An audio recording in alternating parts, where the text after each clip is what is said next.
Nigeria Info.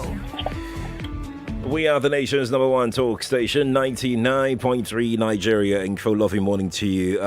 It's 19th day of October, 2021. I am Sheriff Quadry. It's a beautiful day. It's sunny. I like clear skies. It just brings us good feeling when you see clear skies in the morning. Huh? But hey, let's talk about some people who aren't seeing the sky so clearly. The civil servants of Nigeria, the ones that work for the federal government, because they've been mandated to get vaccinated or be stopped from getting access to their offices starting December 1. I spoke with a couple of civil servants yesterday on this conversation, on this topic, and some of them who are not for COVID vaccines are confused. They are in a state of confusion. They don't know exactly what they are going to do about it. Because, number one, they don't want to lose their jobs. Number two, they don't have the money and the resources to be doing PCR tests. Which is going to cost them about close to 80,000 naira on a weekly basis or so. I think less than that. But hey, we're going to have this conversation. If you're a civil servant and you want to join this conversation, even I hear private companies have also mandated their employees to get vaccinated as well. You know, we've had this conversation before on the Morning Crossfire, people, and a lot of you called in to say that yes, your companies had forced you to go get vaccinated as well. Yep, you need to share your story with us as well on this program.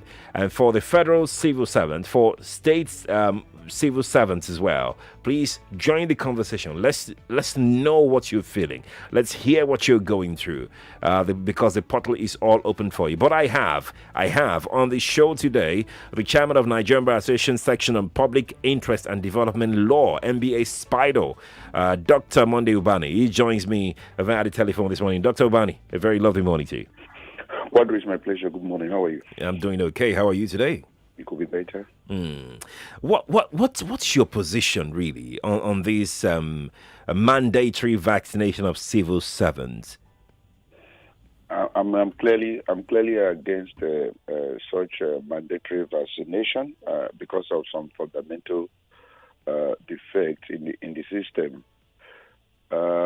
Let me say this: under the 1999 Constitution, I'm looking at it from the legal, and I also look at it from the scientific and other grounds.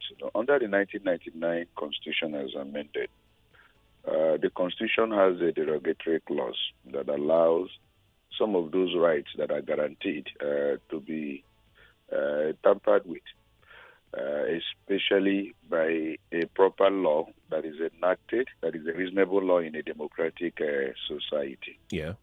Now, if you want to now tamper with those right of movement, even right to your life, and some of those basic rights, you have to go to the National Assembly or the State House of Assembly and enact a law, a substantive law.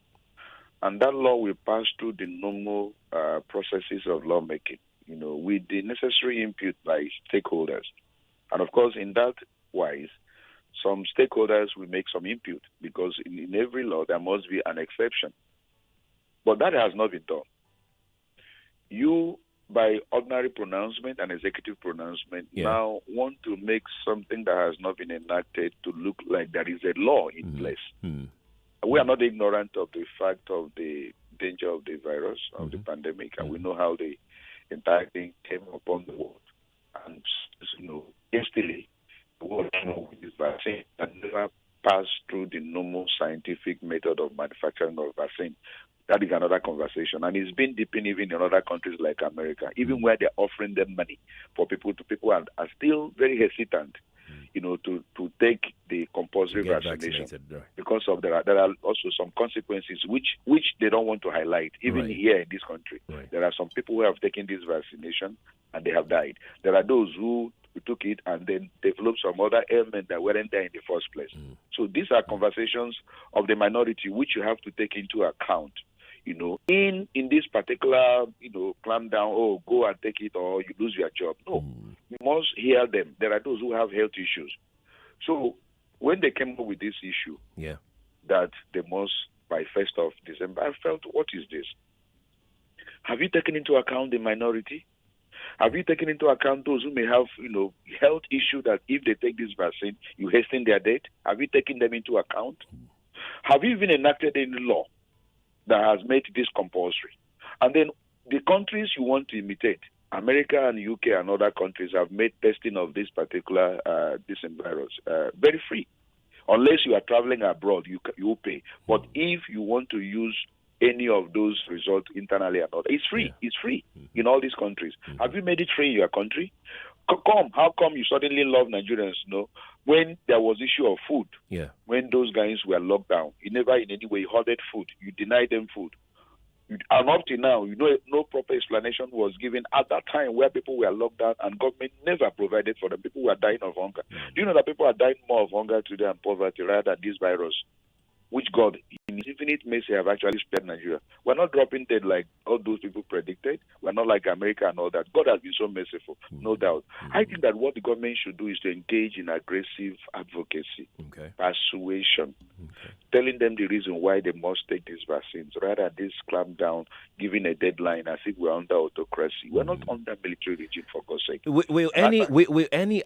want to take you up on this, your intro when you mentioned some labor laws, some human rights laws, but there is also the civil service, the laws that guide the civil service practice in Nigeria. Doesn't this law empower the government to make such pronouncement? No. Any law that, basically there are, as I said earlier, the ground norm of in our system today is the Constitution. Right. The Constitution remains the ground that binds everyone, including civil servants, including people who are in government, including the president himself. Now, if the provision of the Constitution is this, then we must comply with it. I am not against it if eventually there is a substantive law that everyone has come in and then there is a proper debate in the House. This is what should be, and then exceptions made for those who may have health issues and may be exempted from it. But this issue, that there's no substantive law today that has made this issue of vaccination compulsory. There is no law. There is no law. I have cited everywhere. There is no exact law that have been made in Nigeria that say vaccination in Nigeria must be compulsory. Dr. Ubani, what options? What options are open to civil servants right now? Because, like I said, I spoke to a couple of them, and they're in a state of confusion right now because they don't want to get vaccinated, and they don't know exactly what options are there for them at this point. The option they have is that they have to, litigate this issue. Let the court be in a position to make a pronouncement as to whether there is any substantive law that has made it compulsory. I'm saying, that what obtains in other countries, is that they make this issue of test very free. If you make tests free, fine. If every 72 hours you want to, verify my status, I can go and do it. Make it free. You are paying somebody 30,000. You want to averagely to spend 80,000 naira in a week in order to show proof that it's negative. What manner of law is that? What oppressive and draconian law is that? Is that a choice? And you are telling me that you have not made it compulsory, but you're asking this individual that every week he should spend 80,000 in order to show proof his status. I mean, what kind of law? What kind of law is that? What kind of policy statement is that?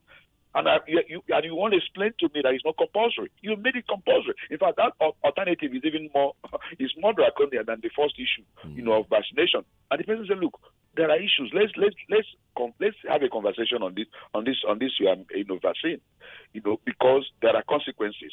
Somebody reported to me, when he saw my article, that there is somebody now that his entire system collapsed after taking the second jab.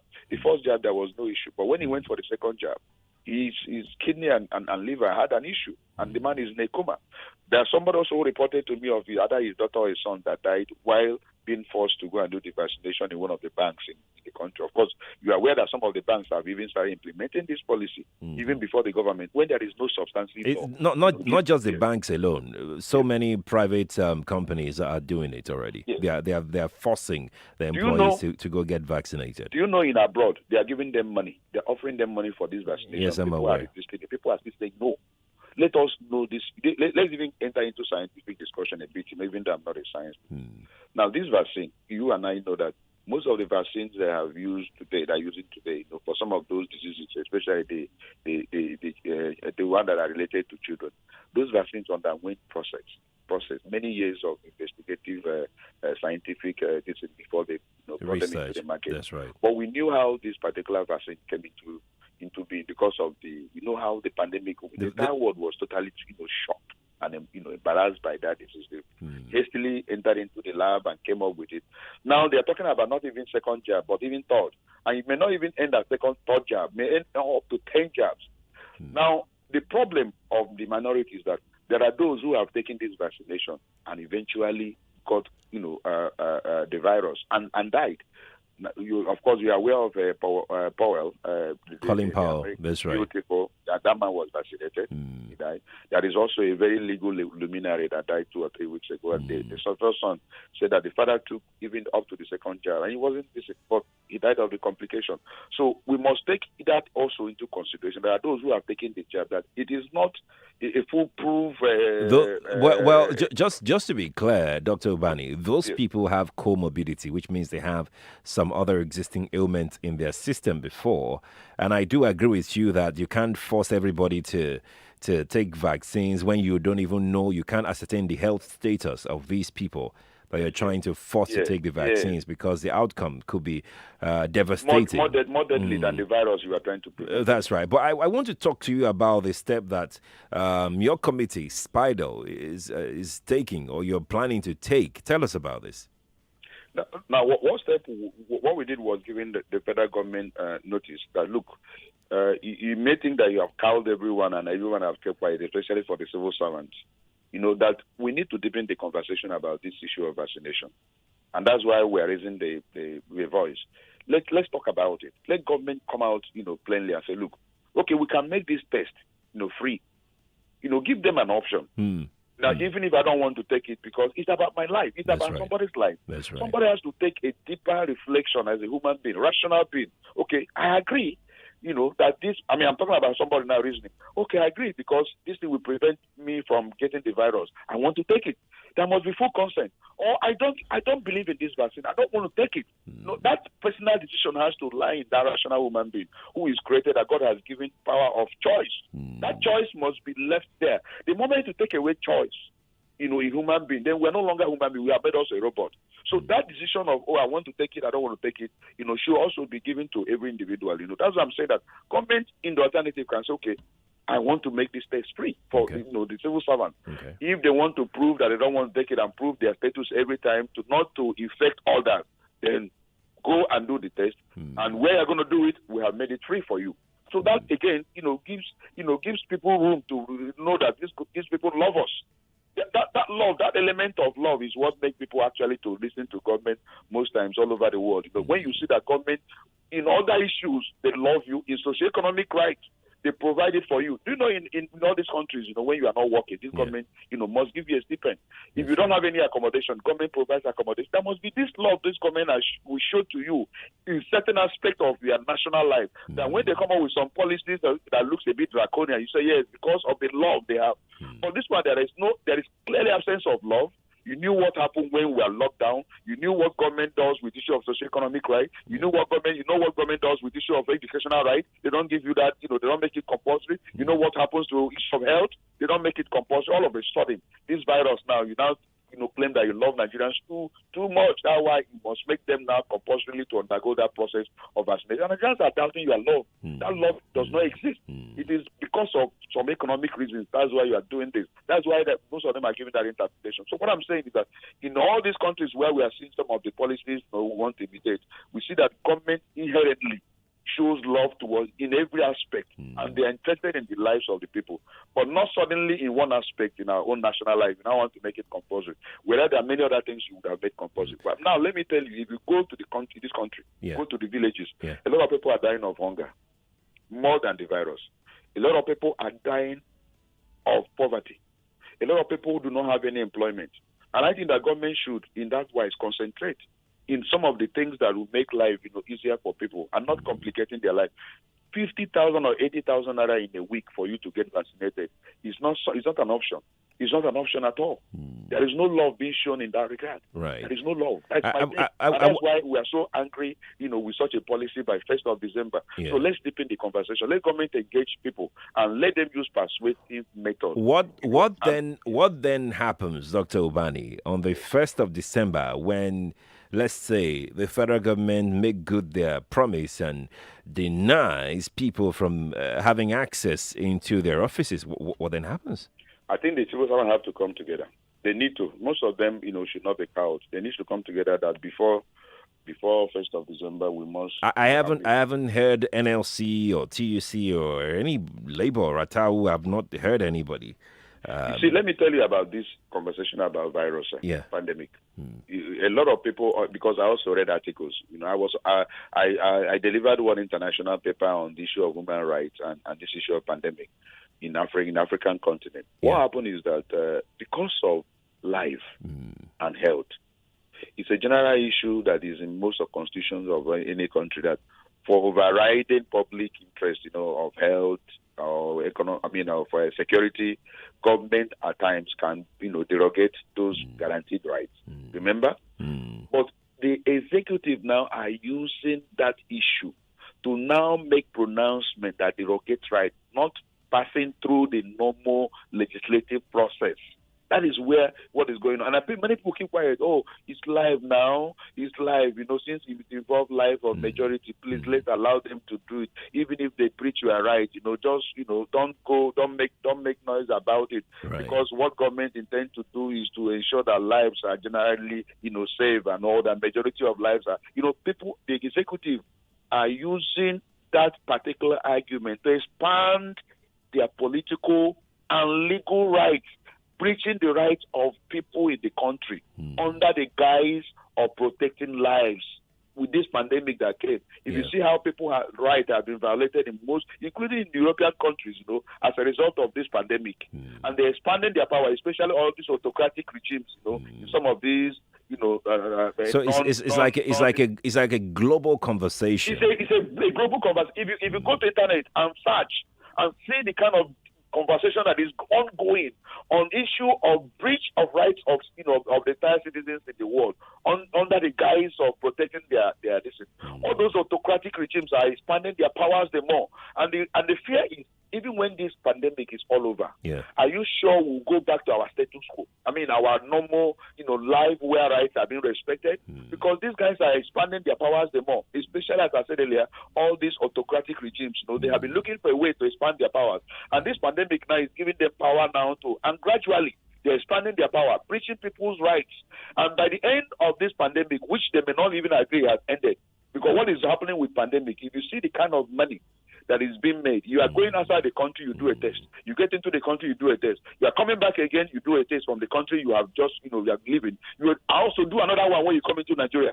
If you see the money these people are making, especially the African countries, not the Europeans have even reduced their own, but African continents now have discovered that they can use this pandemic now to make money. You see the kind of money that comes into those that do the test. Dr. Ubani, let's go to break. When we return, I particularly want to get your thoughts on the private sector forcing their employees to get vaccinated or lose their job.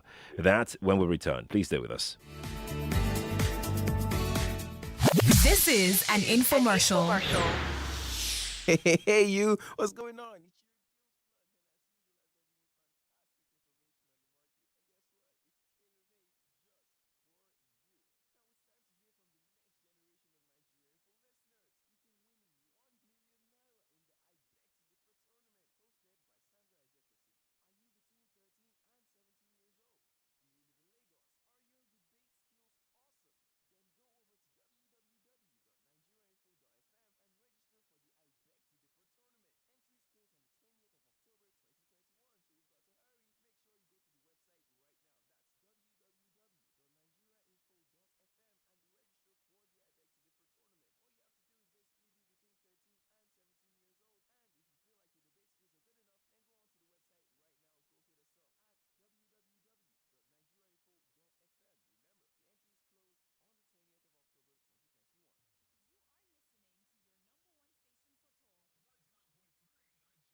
99.3 Nigeria Info. Welcome back to the Morning Crossfire here.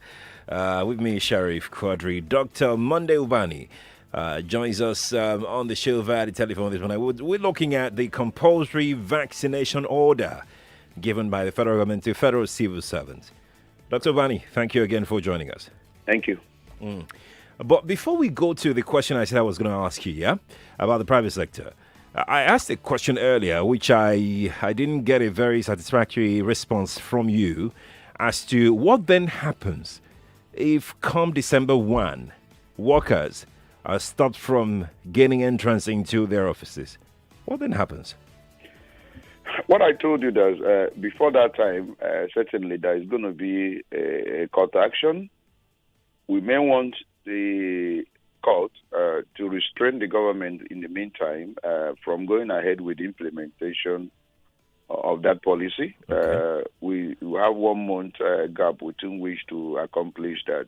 So what I did was to put out that notice that we should deepen the conversation before the implementation. And I think that government also maybe a bit, not too comfortable because they may not want to get a negative reaction, but they are getting it. A lot of people are not too. If you see my Facebook wall, a lot of conversation going on. People really saying a lot of things against the government for this compulsory implementation of the vaccination. So I think government also should have a feedback system in which they can also feel the pulse of the citizens. What do they think with this government pronouncement? So I think that they should also take a look. That's why you are doing this. So our government can get a feedback. Right. That this thing they have to really tarry a while and let's look at it. Let's deepen the conversation before you come up with that policy. There must be an exception, and that's why I'm insisting that there should be a substantive law. And in that lawmaking process, a lot of input, from the stakeholders will come in, and maybe in that wise we get all those exceptions, and then compulsory test without money being paid. Maybe they can also insert it in the listen and all that. That we now lessen the worries of those who may not want to take this vaccination, who want to tarry a while and see, the scientific consequences of those who have taken it. So that right of choice must not be taken away. All right. That is my conversation. Let's talk about, before you go, because we are almost out of time. Let's talk about the private sector, Dr. Ubani.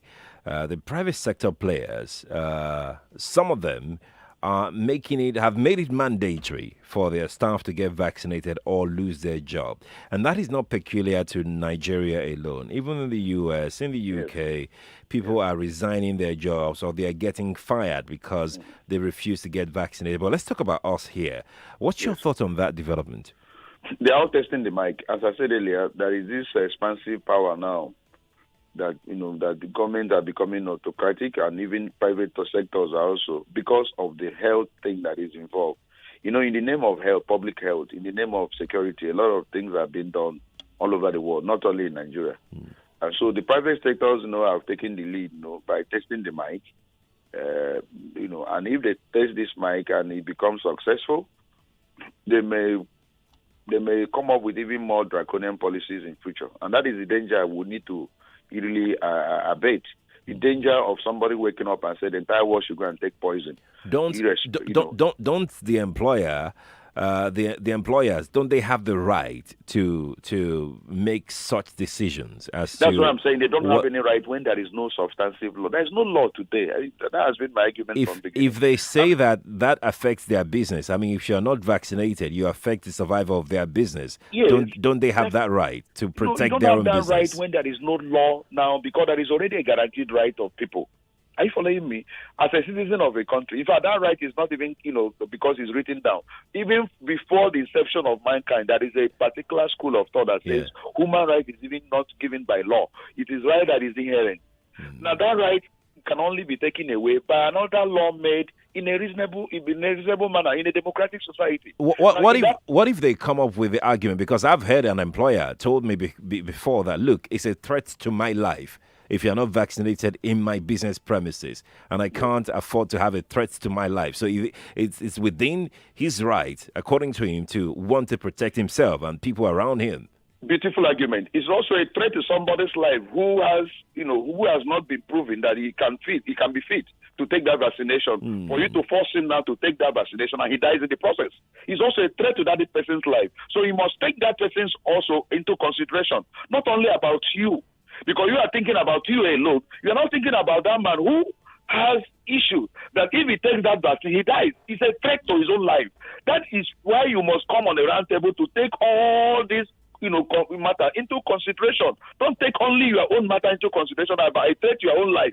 You don't take also into consideration that there is somebody that is being threatened by this vaccination also. If he does take it, he's going to die, or has even going to develop, is going to develop more complication in his life. That's why what one senator did yesterday or 2 days ago in America, by bringing all the people that have had issues with this vaccination after taking it, and they all came and spoke out of what they are undergoing after they have taken the vaccine. So you must take those people into consideration. It's a threat to that person's life too. That is my own saying. But as I'm saying, let's have a law. And in that law-making process, all these things will come out. Those who say, it's a threat to their life also will be here. Those who say, if I take it, it's going to affect my own life also will be here. At the end, government comes with an informed legislation. That's I'm not saying that this disease does not exist, this virus. It does. And government is doing so much in terms of observing protocols and insisting on those protocols being observed, in order to flatten the curve. We must continue in doing what we are doing, but we must also hear the minority. That is my take. Okay. And that can only be done when we have an informed legislation that now says, okay, these people also have a right to live. These people also have a right to live, and not all of us have a right to live. Also all of us have a right of choice. So that comes into conversation, and then informed legislation is being made.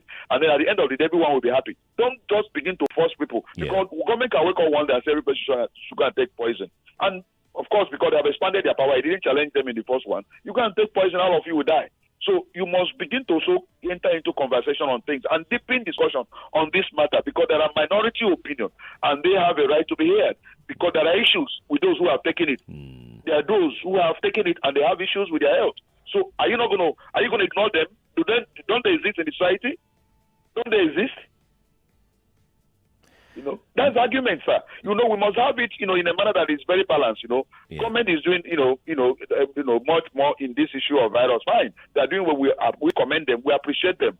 But can we deepen the conversation and take into consideration others also who may have their fears, and then the issue that we have not conclusively known the implication of this vaccine. Today, say that they are talking about third jab. Haven't you heard it? They're talking about third jab. They're not even sure of the second. They're talking about third. Are we going to stop at third? We may even get up to 10th. Dr. Monday Ubani, we must go now. We must go now. And I think that we'll have further conversations on this. Please, sir. This particular conversation. It's a very important issue, because 1st of December is around the corner. That's right. We must get government to really look into this particular matter in a very informed manner. Let them not just, conclude it and just borrow whatever they have borrowed now without looking into the fundamentals of those countries where they have borrowed this. Because as I said earlier, they are making tests very free in those countries. Thank you so much, Dr. Monday Ubani, for joining our conversation this morning. It's always a pleasure to have you on the show. Dr. Monday Ubani is the chairman of Nigerian Bar Association's section on Public Interest and Development Law, MBA SPIDO. He joined us via the telephone. Let's take some reactions to that thought. Let's look at maybe 60 seconds each to get reactions to our conversation this morning. 0700 993 993 993 and 01465 7190. Those are the studio lines that we're working with this morning. Hello, good morning to you. Hello. Yes, please. Good morning to you. Good morning. Good morning. Hello? I'm with you. I'm waiting for you. Okay. SQ. I don't understand what you're saying. Nigeria Info, good morning to you. Hello, good morning. Good morning to you. Yeah, morning, Sheriff. Yes, please. Yeah, I appreciate the guest you got this morning. Dr. Ubani, yeah. Hello? I'm with you. Yeah. You see, I wanted to ask a question. All the attorney generals we have been having in the country, have they not been lawyers? Virtually all of them have been lawyers, even during Babangida, Shagari, Makeche, Richard Akejide, name all of them. They've been lawyers. And every time we talk about rule of law. As we speak today, Malami, I can still vouch, is a lawyer. Barrister Ubani, too, is a lawyer. If tomorrow we put a barrister, because we need to do a trend analysis is better. We have data. Data doesn't have to be written, but this one is even written. We have the whatever. It can tell us since Shagari era, whichever one of the AGM have not been a lawyer should let us know.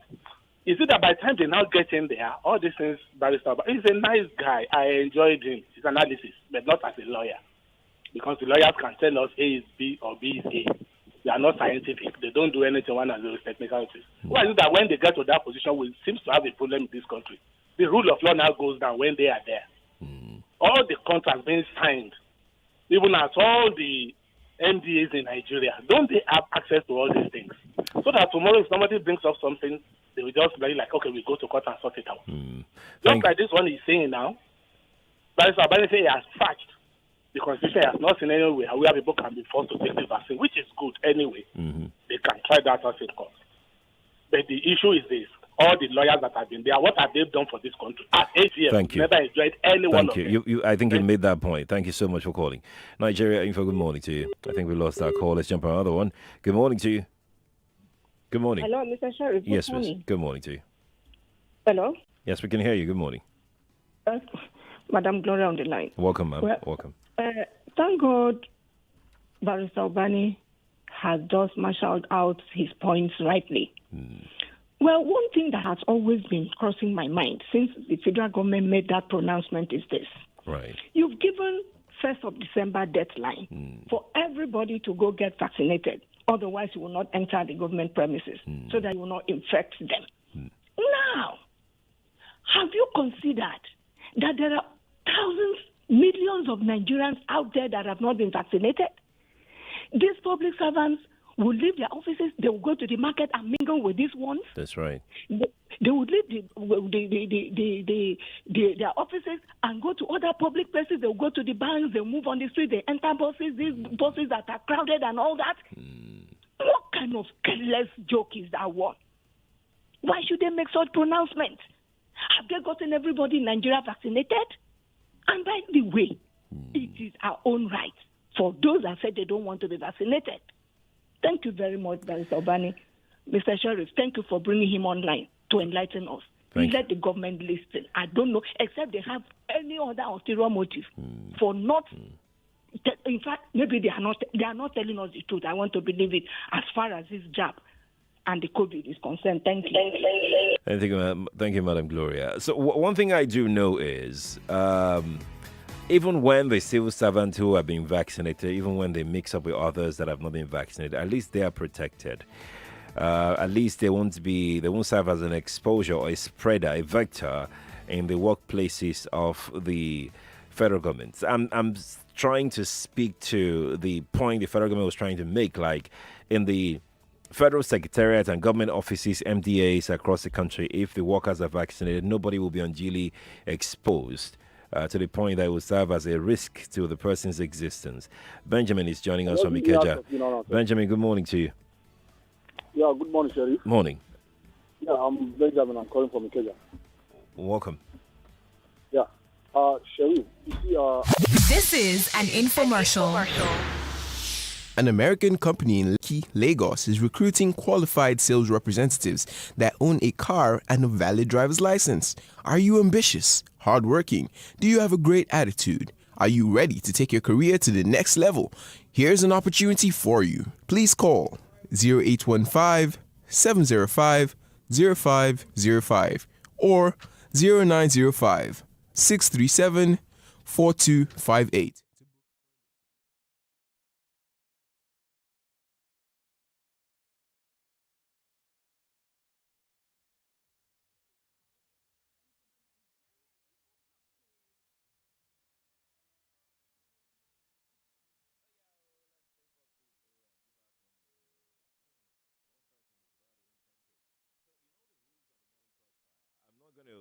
I mean, you just have to get the questions. Once you miss it, you're out.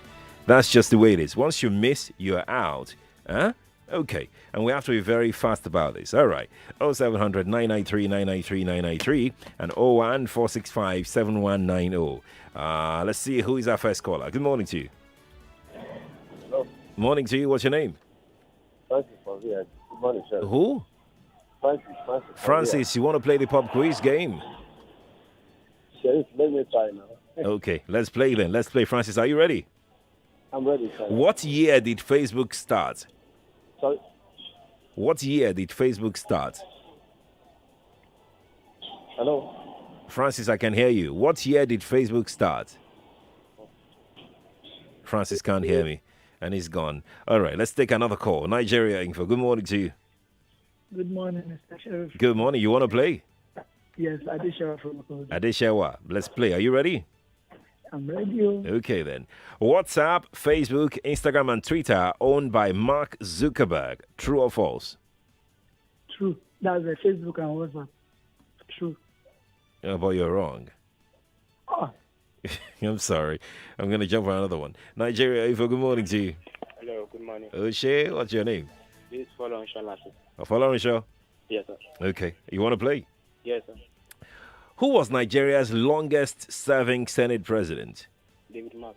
Correct. You are right on that one. Which country has the most pyramids? Is it in Africa, sir? Are you asking me that one? See this guy. Sudan. Sudan? Did you say Sudan? Egypt. Did you say Egypt? Final answer, Sudan. Final answer, Sudan. Yes, sir. Follow Show. Sir? You have two questions correctly. Let's move on. Let's move on. A cockroach can live a few weeks without its head. True or false? True. Correct. You have three questions. You're doing well. Now, let's do this one. What year did Facebook start? 2004. Correct. You have four questions, and this is your last question. 4 questions already. Made in Lagos is an album by which Nigerian artist? Whiskey. Correct. Follow Show. 5 questions correctly. Thank you, sir. Stay on the line. We're going to get your details right now. You're going to get your details right now. Huh?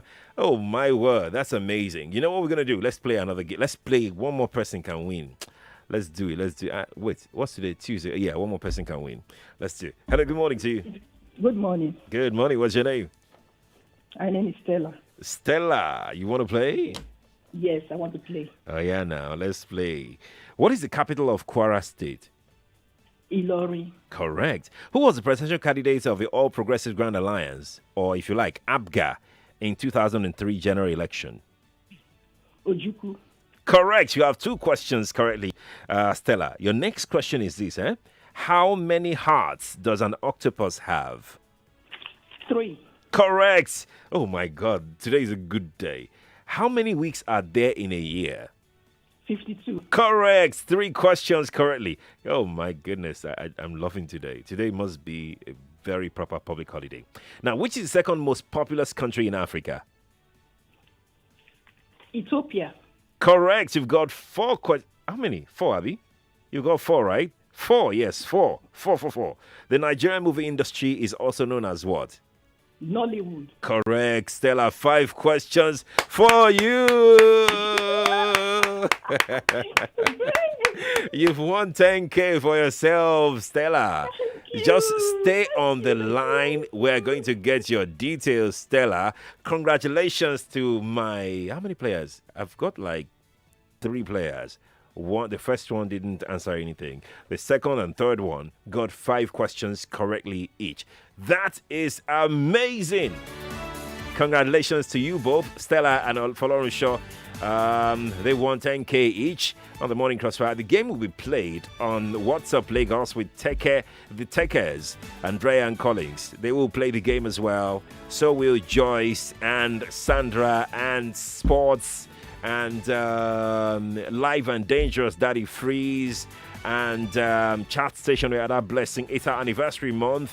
And yes, you get to win remarkable stuff all through the month of October. We're also giving out movie tickets. We're giving out spa treatments as well. So it's just fully loaded. And part of the things we're doing is to make sure that we give one lucky student 1 million naira in education scholarship. And how to do that? Go to our website as nigeriainfo.fm. Just click on the banner on I Beg to Differ. Once you log onto the website, you see the banner I Beg to Differ. Click on it, you see the details, how you can be a part of it, how your child, how your student can be a part of it. So parents, students, you all can be part of it. Not parents directly. I mean, parents can direct their children to go be part of it. Not agbalagbas. Is, once you're 17 and you're still in school when you're 17, then you're good. You're good to be part of it. It's going to be amazing. I'm Sheriff Quadry across social media platforms. You can follow me and I will be ready to engage with you. The news is next. After the news, Jimmy Disu will be here with Daily Digest with Jimmy Disu. Lovely morning to you. 99.3 Nigeria Info. We are more than just radio. Subscribe to our YouTube channel at Nigeria Info FM. Check us out on Facebook at Nigeria Info 99.3. Follow us on Twitter at Nigeria Info FM and on Instagram at Nigeria Info FM Lagos for live updates as it happens. 99.3 Nigeria Info. Let's